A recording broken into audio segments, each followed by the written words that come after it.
I've come to St Peter's Church in Huddersfield Town Centre, the venue for Canopy of Voices, a collaboration involving the collective Manasamitra and local choirs. It's a project that's been put together by the composer and performer Supriya Nagarajan. It all started because Graham McKenzie from HCMF commissioned me to write a piece, and Pleiades Nimaya was born. It was going to be a meeting of Indian classical music with different genres of music, and the theme was spirituality.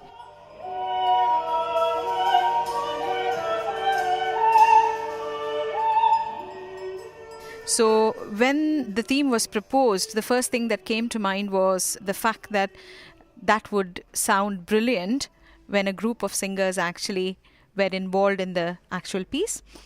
And following that thought, I applied to the Arts Council for money to run a choir piece where different choirs from Huddersfield were involved in actually performing on the day.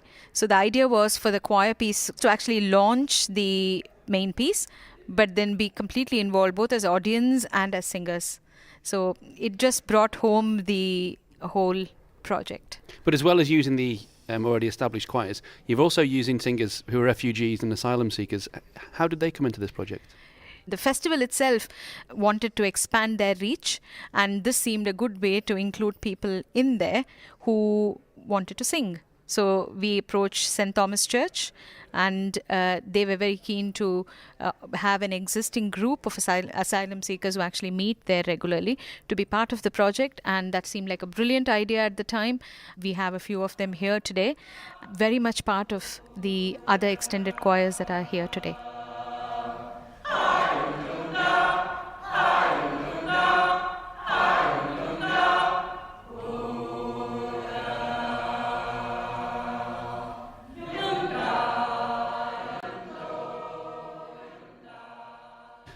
So Supriya, you're part of a trio which is called Manasamitra. Who are the other two members of the trio?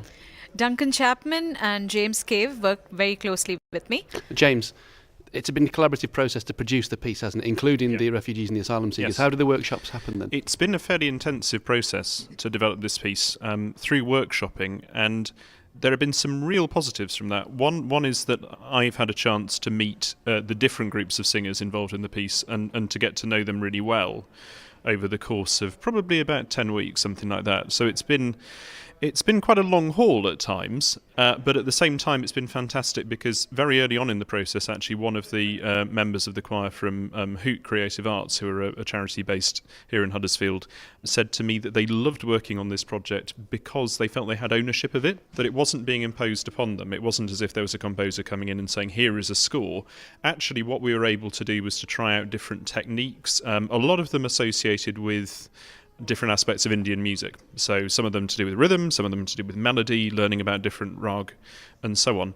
And actually what's been nice is, obviously I've had the lead on this, but we've also had help from a woman called Jess Baker who works with Hoot a lot.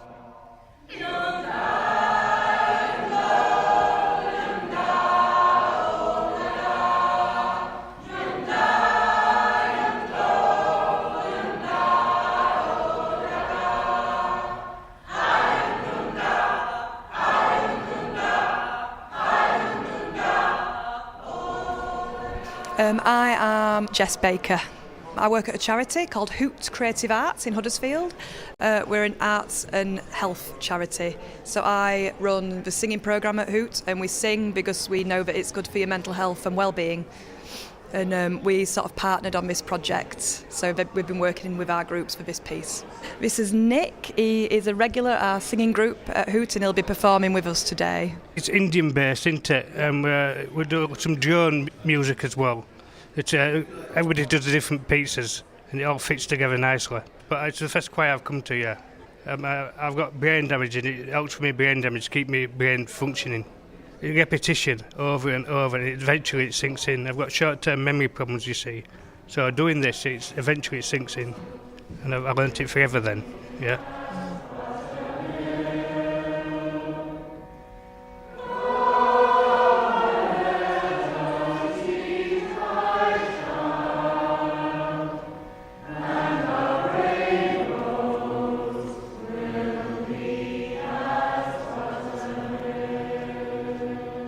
So Supriya, there's two pieces in the concert.